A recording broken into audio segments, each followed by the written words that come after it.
Isang patay matapos matabunan ng gumuhong basura sa landfill sa Davao City. Kasunod po yan ng malakas na pag-ulan sa lungsod. At saksi, si Argel Relator ng GMA Regional TV. Alauna ng hapon kanina, bigla na lang bumigay ang gabundok na basura sa likurang bahagi ng sanitary landfill sa barangay New Carmen, Davao City. Ilang bahay ang natabunan. Kumpirmadong patay ang lalaking 30 taong gulang na natabunan ng guho. 2 lalaking kaanak nito ang isinugod sa ospital dahil sa mga tinamong sugat. Nagapak paana. Pagabot sa ubos, ning kuan siya, ni tabyo padung di sa babaw. Ning dahili padung dito, patuyok. Kana siya dirpita. Iya ka mo, asaman mo?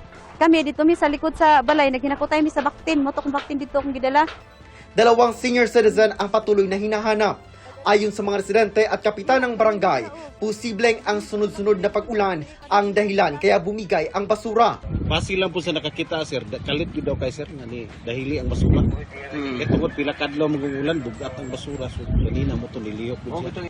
Inabisuhan ang mga residente na lumikas muna. Ang Davao Centro o City Environment and Natural Resources Office ang namamahala sa landfill.